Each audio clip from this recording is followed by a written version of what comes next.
Hello everyone, welcome back on this channel.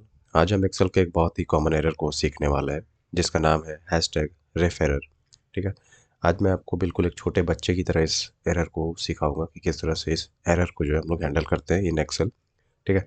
इस video के बाद आपको जो है कभी भी एक्सेल के अंदर ये वाला एरर आता है, हैशटैग रेफ का एरर आता है, तो आपको डर नहीं लगेगा। ठीक है। You will easily able to solve this error. ठीक है।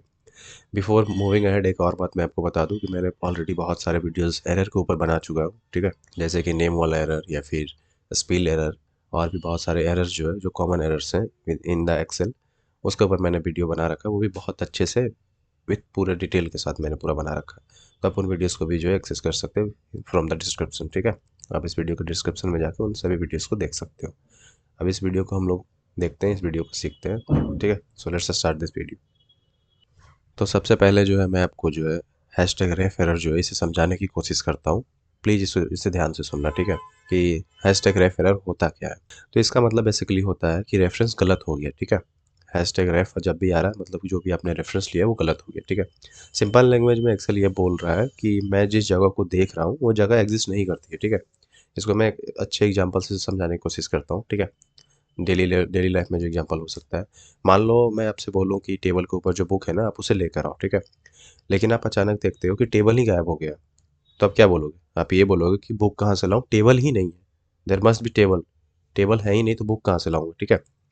सेम होता है एक्सेल के साथ, बस एक्सेल को अलग तरीके से कम्युनिकेट करने आता है। एक्सेल इसमें ये बताता है, मान के चलो कि रेफरेंस नहीं मिल रहा है एक्सेल का, तो वो ये बोल देता है हैशटैग रेफ। ठीक है। इसे हम लोग अब एग्जांपल से समझते हैं एक्सेल शीट के ऊपर। तो एक्सेल ओपन कर ले रहे हैं। ये एक्सेल हो गया ओपन। ठीक है। यहाँ पर देख लेते हैं, जैसे कि यहाँ पर A1 है। यहाँ पर मान के चलो एक वैल्यू में डाल देता हूँ 10, इसमें एंटर कर देता हूँ B1 में 20। ठीक है। C1 में दोनों को मैं ऐड करना चाहता हूँ, A1 then plus B2, I mean B1, enter. ठीक है। ये 30 आ गया।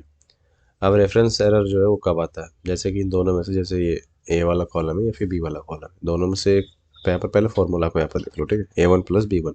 ठीक है। अब जैसे इस B1 को ही मान के चलो मैं ऐसे इसको डिलीट कर दे रहा हूँ, तो रेफरेंस जो है रेफरेंस एरर आ गया। क्यों एरर आ गया? क्योंकि जो हम लोगों ने सिलेक्ट किया था वो पूरा कॉलम ही जो गायब हो चुका है। ठीक है। ये बिल्कुल उस टेबल वाले एग्जांपल की तरह है कि जहाँ पर से बोला गया था कि बुक लेके आओ जो टेबल के ऊपर रखा हुआ है, लेकिन टेबल ही गायब हो गया। ठीक है। तो अब जैसे कि मान के चलो इस तरह का एरर आ जाए तो इसे फिक्स किस तरह से करें, तो वन सिंपल थिंग इज, जैसे कि अब जब काम करोगे तुरंत आपको एरर दी जाए, सिंपली कंट्रोल जी कर दो आप। ठीक है। मतलब कंट्रोल जेड, उसका दिए जो है बैक हो जाएगा। नहीं होगा तो उसके बाद आपको फिर से जो है मतलब कि पूरे को रेफरेंस लेना पड़ेगा। ठीक है।